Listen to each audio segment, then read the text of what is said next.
I'm showing you here the Filipino snacks that's been sold on the street by by Mr. Raimundo. He's been selling these snacks on the streets. I think some of the Filipinos watching this is familiar. This is puto, which is rice cake, and this is the kuchinta, another sort of rice cake which has coconut gratings. So sir, pila na kakatuig nagtindaan eh? So he's been selling this for 20 years. And sa una, yung trabaho naka sa ano, Chunisi. He used to work in a Chunisi, the boat making factory in Balamban. He's only earning minimum raman mo dito sir, no? Minimum wage, which is just 400 pesos to 450. Pila 450 dito dong, no?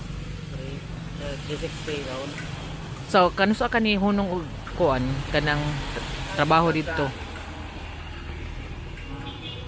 1999 mga nana. Kaya 20 years naman sir, no? So he stopped about 98, 99, 1999 because he cannot survive. He feels like he cannot survive on just minimum wage because his brother is selling just cigarettes and candies on the roadside, but he's earning net income of 1,000 a day while he is working on a firm is 450. So ang imong pila ka po imong anak, Mr. Raimundo? So he got 2 children. Ang imong asawa walay trabaho. So kamo rin ang himo ani, no? So his wife and him decided to make this as their means of living, selling the rice cake, the puto and kuchinta that we call here in the Philippines. Pero ang imong anak, ang kamagwangan mo ni atong college. So, but he was able to send her, lalaki, sir? Her daughter to college. Unsa nang year niya ron? First year ba? In college now, in business administration course. So, at least he was proud that he was able to survive with his family just selling this rice cakes on the street made by his wife. See, they also have this suman thing. This is what the favorite of Filipinos and my favorite too is the suman. Be called budbud, but in Tagalog it's called suman. So unsa Mr. Raymond, unsa mo orasa magsugod og paninda?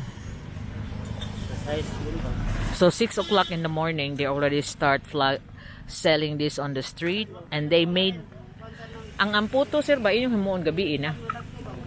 Sa unsang orasa?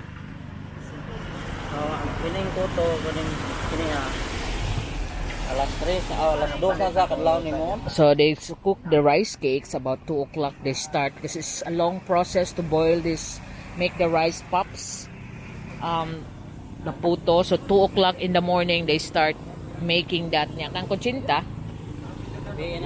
Oh, so this one, the kuchinta, because it lasts longer, they cook it before they go to bed. So when they wake up at 2 o'clock, they only make this. By 8 o'clock in the evening, they made that one. Anya, sir, ang imong malimpyos sa kadlaw, net income for one day.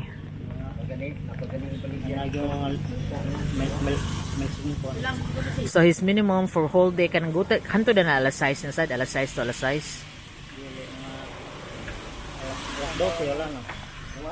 Especially if it's school time, he won't even reach 5 o'clock in the afternoon. Only when it's not school time, because children, especially if he goes around school areas, elementary school, high schools, they usually finish before 5 o'clock in the afternoon. And he will earn mga pila to 1,500 sir, no? 1,500 to 1,700. But he cannot carry so much stocks because he's only carrying it in 2 buckets. Kanira imong punon sir, no? So he can only carry these 2 buckets, but at least he said he will have a minimum of a net income na nimong 1,500 sir. Mao ba? Dakuon, no? So 1,500 pesos a day, because the 2 buckets will only cost him 500 to 600 pesos as capital, because they are the one making it, him and his wife. May sad kadung no. And he also accept orders, ma-accept kag orders for the snacks if you have any parties. Because he's always mo ni imong area dire karon kung nay order ba. Sa Shell kanang Petron. Petron Kabangkalan. He usually stand by there after all the school runs, and then you can find him there all the time because that is like located.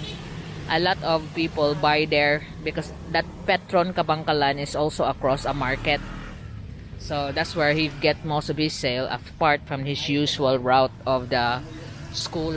May kasag sir oy kay nakakuan ka ba kaysa kung minimum nara ka po yun dapita. He lives in Toledo actually, and he goes. So unsa kang oras sa gikan Toledo? 4. So 4 o'clock in the morning he's already starting to go to the city. Mao jud imong ruta kada adlaw. So wala di kay day off, so that's his route every day to come here from Toledo City. So his day off is Monday because all the workers starts to go back to work from the city, from Toledo City to come here to Cebu. So that's why the buses are full. So he would rather have the Monday day off instead of Sunday or Saturday like most people do. May sadsir no? Muli pa karon. So he lives in Toledo City, and you know it's quite far. That's why he's working in Balamban, Tunisi. Magi-imo ning na target diri. Wala man kay diri kompetensya diri. He noticed that there's no competition for this kind of food that he's selling around this area. So there's Kabangkalan Elementary School further. So this is his street that he sell his food.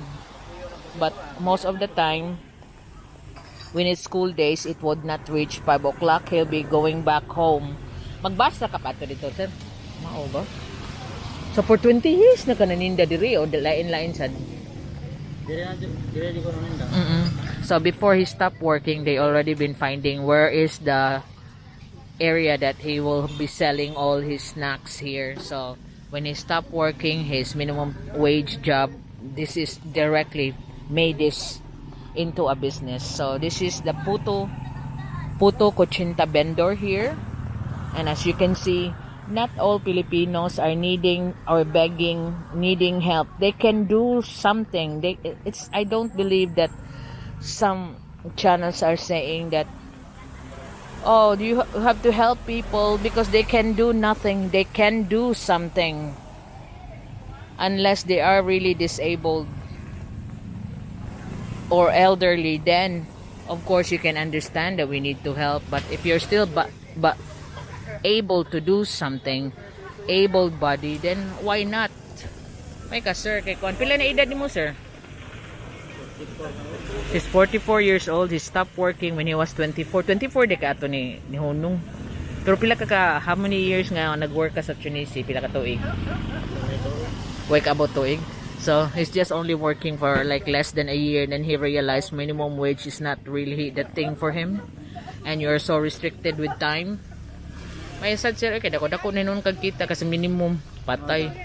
So that's why he realized that early when he knows that his brother is earning 1,000 pesos just flogging cigarettes and candy. May sad sir Ramondo Salamat sir.